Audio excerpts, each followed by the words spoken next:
Listo. Estábamos hablando de una de las partes más importantes que van a determinar la temporalidad de nuestra investigación, ¿ok? Me refiero a los objetivos. Los objetivos, sin duda alguna, tienen que representarnos todas esas cosas que para nosotros van a resultar... permítanme tantito. Ya salté. Ve a ver el agua, córrele. Esta condición temporal nos va a permitir entonces, a lo largo de un continuo de tiempo determinado por el trabajo que debemos desarrollar y sobre todo también, y siendo muy honestos, por el tiempo que nos queda aquí en la carrera, ¿ok? Fíjense lo que les voy a decir y ojo, presten mucha atención a este punto.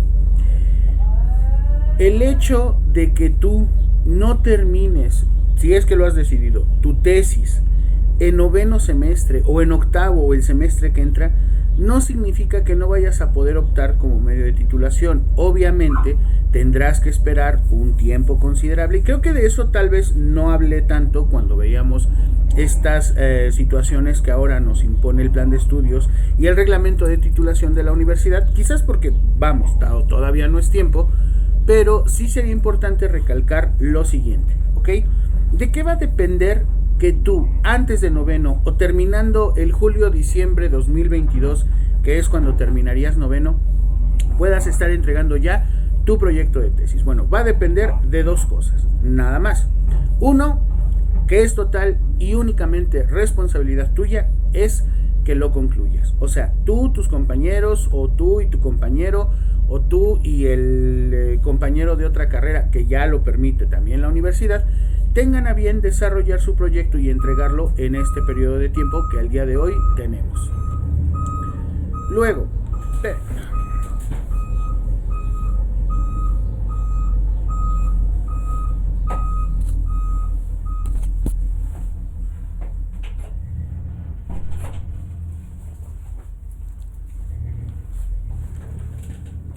listo, ahora sí. Dos de las personas que vamos a revisar tu proyecto. Ojo aquí, porque muchas veces esto nadie nos lo dice, pero es una situación que debemos de considerar. Tú terminando noveno y bueno, contando con que ya en ese entonces estaremos probablemente regresando a las aulas, espero, toco madera. Tú terminando noveno, pues ya no tendrías técnicamente que asistir a ninguna clase, a ningún seminario, nada. O sea, tú ya eres alumno egresado de la universidad, ¿ok? Ya, porque esa es la diferencia que también a veces algunos confunden. El que tú egreses implica que tú termines en tiempo y en forma tu programa de estudios. O sea, que cumplas cabalmente con un promedio mínimo de 7 y máximo de 10 todas las materias que componen el plan de estudios 2015 de psicología. Cuando tú lo concluyes, terminas noveno, ya, por fin, con o sin extras, con o sin recursos, con o sin especiales, como sea, tú ya eres o eres considerado en el sistema como un alumno egresado. Ojo, egresado no es sinónimo de titulado, obviamente. Quiere decir que tú ya concluiste con todo tu proceso formativo en tiempo que tú te hayas tomado. ¿Hasta ahí estamos de acuerdo? Sí, profe. Ok. Sí, profe. Sí, profe. Entonces, con esa situación ya considerada, tienes todavía un tiempo, digamos un semestre aprox, yo considero puede llegar a ser más, pero digamos que ese semestre, para poder, considerando también que ya avanzaste o ya tienes un trabajo amplio, desarrollado, tanto en este semestre como en el que viene, y entonces ya vas a poder definir, bueno, voy a entregarle la tesis a mis lectores, a mi director de tesis, a mis profesores o así, y te van a regresar, te van a modificar, te van a estar haciendo cambios. Para que tú ya puedas ir a hacer tu impresión, ¿cómo le llaman? Tu empastado, tienes que llevar un documento en donde todos tus lectores o las personas que fueron asignadas o tú designaste como lectores, tu director, etcétera, te están aprobando que ya está tu tesis. Incluso previo a una revisión de sintaxis, de ortografía, de lógica verbal, etcétera. O sea, ya tu tesis está en formato APA super hiper perfecto y ahí es en donde suena chiste, pero no lo es, vas a empezar a tener versiones de tu tesis. Versión 1, ahora sí. Versión 1.2, ahora sí, prueba. Versión 1.3, ahora sí, empastado, ¿no? Y al final, debes de tener también un orden en eso. Porque después se te llega. Yo sugiero siempre que la suban en Drive. Yo en mis tiempos la subía a mi correo electrónico para que no pasara nada de que ay se descompuso la USB o se descompuso el disquete, no sé, lo que en aquel entonces yo tenía en licenciatura. Entonces hay que tener esa situación bien considerada. Ahora, para que tú tengas ese papel, tus profesores ya debieron de firmarte. Eso quiere decir que ya leyeron y están de acuerdo con lo que tú les entregaste, cómo tú se las entregaste y cuándo tú se los entregaste, ¿vale? Y es allí en donde quizás más tiempo nos tardamos. Yo les sugiero que salvo que sea el caso y no tengas ese documento antes de que concluya noveno, lo cual es muy lógico y muy válido, te dediques el siguiente semestre, te des ese semestre, el enero-junio 2023, para estar al pendiente de que tus lectores, las personas que te están apoyando y todo, tengan a bien entregarte tu tesis. Aquí es en donde nos enfrentamos a uno de los problemas más comunes en función a esta lógica de la dirección de una tesis. Un profesor te va a decir que está de acuerdo contigo y otro te va a decir que no. Y entonces es un problema, ¿por qué? Porque mientras uno no te firme, tú no puedes avanzar y te detienen. Y a veces acabas cometiendo uno de los errores más comunes, pero insisto, a veces más justificables que tenemos como tesistas, y es el hecho de que acabamos escribiendo lo que el otro quiere escuchar. ¿Alguna vez les pasó que les pedían un trabajo y les decían, no, así no, mira, hazlo así, ponle así, hazle acá, y tú decías, bueno, ok, ya lo entregabas otra vez y no, no me gusta, mira, hazle así, hazle acá, y entonces acababas al final de cuentas cansada, harta y decías, ¿sabes qué? Pues mejor lo hago como me está obligando a que lo haga, no como me está pidiendo a que lo haga. Es que yo siento que le falta algo a tu trabajo. Es que, y entonces a veces, te lo voy a decir con toda honestidad, muchas veces lo hacen solo porque no lo leyeron y quieren pretextar.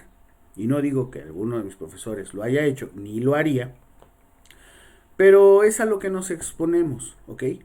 Yo puedo entender, sobre todo las personas que tienen responsabilidades fuertes, que no tienen el tiempo, el detenimiento o la paciencia o la voluntad para trabajarlo. Yo, en mi caso, cuando la maestría, yo a las 2:30 de la mañana le entregaba un avance a la doctora Verónica Nava, ella a 3:30 ya me estaba respondiendo.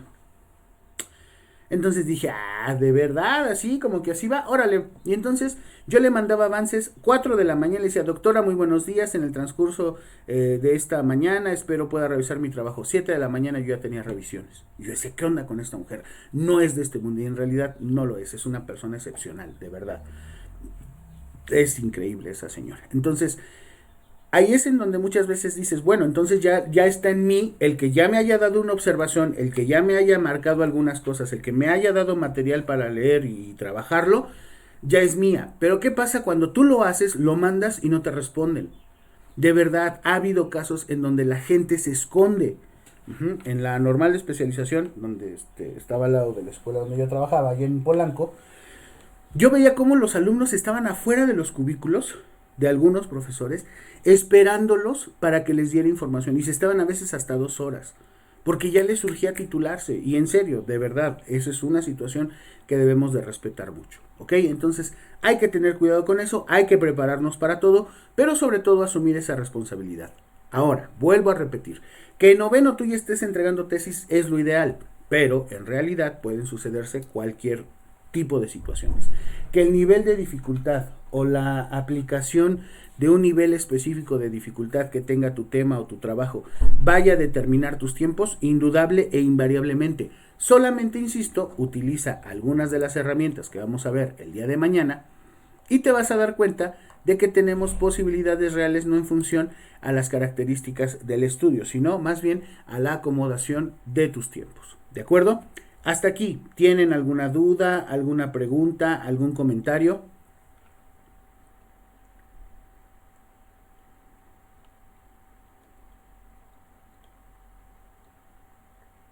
¿Todo bien? De acuerdo. Espérenme.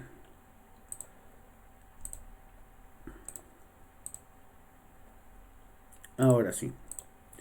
Ya que tenemos los objetivos, tenemos que empezar a justificar qué es lo que vamos a hacer. Y ojo, esta también, insisto, va a variar o va a estar en función al arreglo que le hagamos a nuestras variables. Algunas personas o algunos profesores son muy rígidos y lo que te ayudan en apariencia es, ellos te mandan un esqueleto, ¿no? Bueno, o sea, un esqueleto de una tesis, en donde va así, portada, introducción, dedicatoria, agradecimientos, índice, capítulo 1, capítulo 2, capítulo 3, capítulo 4, discusiones, objetivos, anexos. Y así como cuando no sabíamos cómo hacer un ensayo o un trabajo, empezamos en ese orden. Es más, yo quisiera saber el porcentaje de personas, no digo de tesis, de cualquier tarea o trabajo para entregar que inician con la portada. O sea, abres un Word y en lugar de empezar a escribir o empezar a sacar ideas, es más, antes incluso de escribir en el Word, previamente ya revisaste algunos artículos, algunos archivos, libros o así. No, nos vamos en friega sobre lo siguiente y empezamos. Universidad Autónoma del Estado de Hidalgo. Escuela superior. Y empezamos a hacer la portada. Y le ponemos lo de la letra y la hacemos bien bonita, le metemos imágenes. Ah, lista, ya está mi portada. Y después, si me pido una introducción, ¿qué es lo que hacemos? Ah, hoja 1, portada. Hoja 2, introducción. Ah, pues vamos a hacer la introducción. Y empezamos, ¿no? Introducción. Este trabajo se presenta para. Y estás hablando de algo que ni siquiera has hecho. O es más, ¿cuántas veces tú empezaste a hablar de un trabajo antes de que lo empezaras a hacer? Y no está mal, digo, son vicios o son costumbres o malas actitudes, malas prácticas que tenemos, pero que tampoco nadie nos quita. Yo recuerdo, de verdad, recuerdo mucho cuando en primero les dije, a ver, vamos a hacer un ensayo, primero les explico cómo se hace un ensayo. Y que a veces me tardaba hasta un poquito más de mis horas, pero sí les decía, acuérdense, cada párrafo debe ser una idea. Y después, cada idea debe estar contenida en una tesis, una síntesis y una antítesis. O sea, algo que dices tú, algo que dicen los demás y algo que al final de cuentas también a ti te va a servir para poner tu voz, ¿cierto? Ok, ¿qué es lo que sucede? Muchos de nosotros, en lugar de hacer eso, empezamos a hablar o a platicar de cosas que ni siquiera hemos empezado a hacer. Y en tu caso, es muy probable que cuando ya tienes un bagaje, ya tienes un archivo considerablemente fuerte, quieras empezar a hablar de lo que tienes. Acuérdate, no es el orden lógico de la presentación del trabajo. Ese orden lógico, metodológico y sistemático tiene que responder a las acciones, tiene que responder a tus objetivos. Ya que los tengas, en este caso, puedes justificar tu acción, aunque la justificación yo siempre esperaría tuviera que construirse cotidianamente en función a lo que vamos encontrando, la realidad es que la justificación debe de estar ordenada y armonizada con lo que vas haciendo en el trabajo. Vuelvo a insistir. 1. ¿Para qué servirá la investigación? Esta investigación busca, pretende, ayudará, coadyuvará, mejorará, desarrollará, no sé, lo que tú quieras. Aportando nuevos métodos, nueva información, nuevos estudios o un nuevo estudio, el desarrollo de una escala, no sé, para poder entender, modificar o estudiar la realidad sobre el fenómeno en el cual nosotros nos encontramos. Aquí el problema es, insisto, muchas veces, muchos de nosotros nos vamos más por lo que creemos que se tiene que poner que porque en realidad se ponga. Ajá. ¿Qué quiero decir? Basándonos en esto, si hoy definimos que todas estas variables, preguntas, todo esto puede cambiar, lo mismo tu justificación. Entonces, hacer una primera justificación hablaría del ¿para qué quieres hacer este trabajo? No cómo, ni cuándo, ni dónde, nada. O sea, solo que nos expliques para qué. ¿A dónde quieres llegar? ¿Para qué va a servir? ¿Para qué al hacer este nuevo estudio vas a generar nuevos elementos? Y sobre todo, para que esos aspectos de la realidad estudiada puedan llegar a ser modificables. ¿Hasta ahí estamos de acuerdo?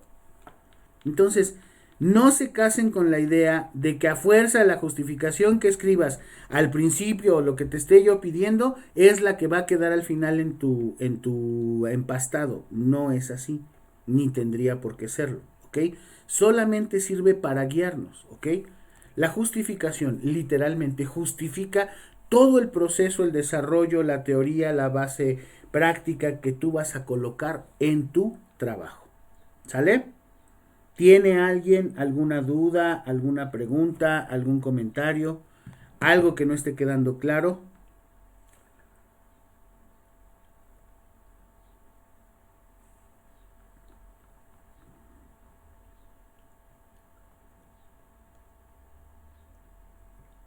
Con toda confianza, de verdad, es el momento.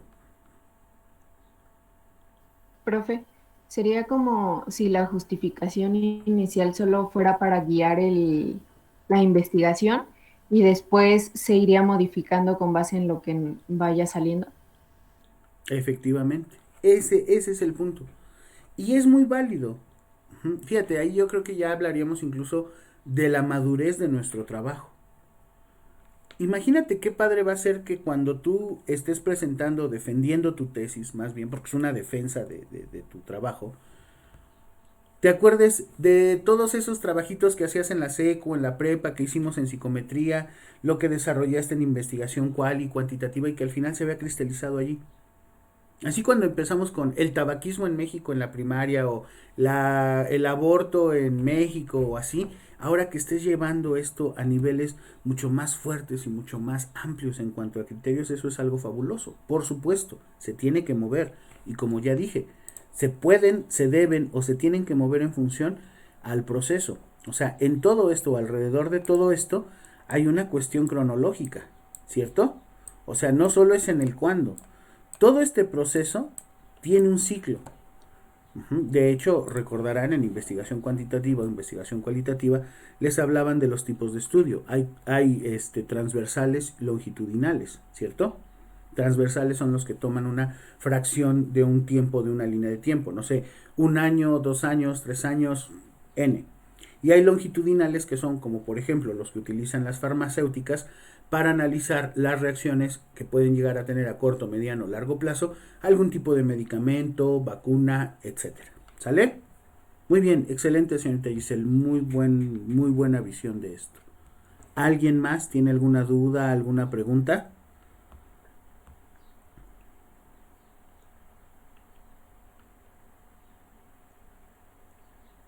Ok, continúo. Ya que tengamos eso, tenemos que entonces dedicarnos al desarrollo de nuestro trabajo en función a un marco metodológico. ¿Ok? Un marco metodológico, un diseño metodológico que nos dé los pasos o nos marque los pasos, los procesos a seguir para saber cómo se va a realizar la investigación. Y en eso ustedes, bueno, ya tienen obviamente una muy fuerte ventaja. Al conocer ya estos procesos, sabemos que el método científico es observación, hipotetización, aplicación, experimentación, comprobación y resultado. Bien, en los sistemas metodológicos se sigue entre paréntesis tal cual el mismo proceso. ¿Por qué decimos tal cual entre paréntesis? Porque hay algunos pasos que están en medio de estos. Ejemplo, en el caso de la evaluación, no es la metodología. Mucha gente piensa que hacer un sistema metodológico es utilizar instrumentos, utilizar las entrevistas. ¿Y cuál fue tu metodología? Entrevistas. No, son instrumentos. Nuestras escalas, los test, las guías de entrevista, el focus group, todo eso son instrumentos. No son la metodología. La metodología es el sistema de pasos ordenados, sistematizados, que tú debes de seguir para llegar a una conclusión. ¿Ok? Una pregunta que a mí sí me hubiera gustado hacer cuando estábamos desarrollando la tesis era, ¿y la metodología puede cambiar? O sea, ¿me puedo saltar un paso? O si Sampieri dice que tengo que hacer primero una evaluación muestral y luego poblacional y nada más tengo una muestra y nunca voy a trabajar con población porque no me alcanza, ¿puedo estar como que modificando la metodología? Como tal, no. Una metodología formalmente no podría ni tendría por qué modificarse. Lo que sí se pueden hacer son ajustes, ajustes en función a tu universo, población, muestra, instrumentos, escalas, etcétera. Pero que quieras cambiar o modificar un sistema metodológico, que no siempre van a ser los mismos, aunque hablen de lo mismo, depende mucho de la visión del autor. Ahí sí, bueno, pues ya habrá razones diferentes sobre las cuales nosotros establecer ese resultado. Pero basándonos en este trabajo, no se podría hacer un cambio, o sea, solo es seguirlo. Ya que lo describimos, porque ojo, en este vamos a describir, en el diseño metodológico vamos a describir cómo, por ejemplo, con base al sistema cualitativo, vamos a encontrar o buscamos encontrar aspectos relacionados con la concreción de un concepto generalizado en un grupo de personas. O un estudio de casos sobre la percepción que siguió sobre su propio modelo salud-enfermedad un paciente con COVID-19, un estudio de caso, ¿no? Puede ser un grupo, puede ser una persona, historia de vida, que es maravillosa. La doctora Sid, si mal no recuerdo, en la UAM Azcapotzalco trabajaba eso muy, muy padre. En fin, tenemos esas posibilidades reales de describir cómo queremos hacer las cosas, cómo vamos a hacer las cosas y de qué nos van a servir. Por último, tendríamos que establecer cuáles van a ser nuestras estrategias y procedimientos, que en este caso tiene que ver con esta descripción, que nos van a servir para llegar a dar respuesta al problema o a la pregunta de investigación. Y ojo, aquí dice comprobar, pero yo no estoy tan de acuerdo. Nosotros no comprobamos las hipótesis, o al menos no en investigación cuantitativa. En investigación cuantitativa, cuando tenemos parámetros estadísticos, solamente aceptamos o rechazamos. ¿Sale? En ese caso, cuando ya tengas tu plan de acción, el investigador logrará en automático, espero, conseguir esos objetivos. Ojo, el objeto de esta es proporcionar un modelo. Es que tú te agarres de un modelo que te permita contrastar los hechos. O sea, no solamente los hechos, sino la teoría contra la realidad. ¿Sale? Aquí es en donde yo les decía, y ya para acabar, muchas personas dicen, oiga, profe, pero es que no hay mucha literatura sobre el COVID y sobre el miedo y sobre el pensamiento. Por supuesto que no, no la hay. Y si han salido, y son algunas, de verdad es algo increíble por esta cuestión de las redes sociales. ResearchGate, Scopus, Aspringer, Nature, etcétera. Son publicaciones electrónicas en donde suben un trabajo, lo evalúan pares, lo evalúan a doble ciego, no sé, y se llegan a publicar porque es conocimiento de algo nuevo que está pasando. Imagínate la pandemia de la década de los 20 del siglo anterior, cuánto tiempo llegó, o cuánto tiempo llevó más bien, el entregar estudios a las universidades en función a cómo se comportó la pandemia. Era lo que yo les decía, ¿por qué muchos psicólogos de los 90 para abajo no estaban como tan acostumbrados a hacer estudios correlacionales, cuantitativos o estadísticos? Bueno, por una razón muy sencilla, era mucho trabajo y era un trabajo que a muchos pues no les agradaba o no consideraban relevante y pues se quitaron de broncas. Cuando nosotros conocimos el SPSS, nos dimos cuenta de que ese programa puede ayudarnos a hacer cosas muy muy interesantes. Y bueno, iremos conociendo algunos otros, pero ya en función de esos métodos. Dudas, preguntas, aclaraciones, comentarios. Profe, y ¿Sí? por ejemplo, el método sí podría cambiar. Sí, por supuesto que sí. El método puede cambiar, por ejemplo, lo que te decía, el tamaño de tu muestra. El ejemplo que les puse en la clase pasada, ¿no? De grupo de compañeras que querían hacer un estudio de Asperger.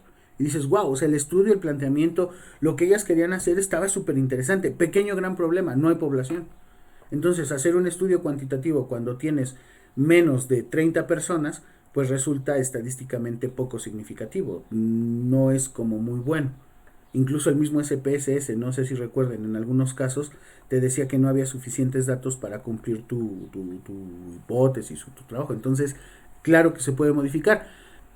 No es a veces lo mejor, sobre todo por la orientación y el gusto que queremos hacer, pero también se puede adecuar en función a ciertos aspectos que deben de cubrirse. Pero no es así como de, pues no se puede hacer cuanti, pues lo hago quali, ya que, ¿no? O, oye, está bien complicado hacerlo cuanti, mejor lo hago quali. Ese es una REA y ya cierro con esto. Hay gente que piensa que lo cualitativo es lo más fácil, o es más fácil porque es más tranquilo, o es más light, o es más leve, ¿eh? No es así. El que no tengas que usar números o datos o así, no significa que no tengas que leer. Y leer bien, o sea, leer gacho.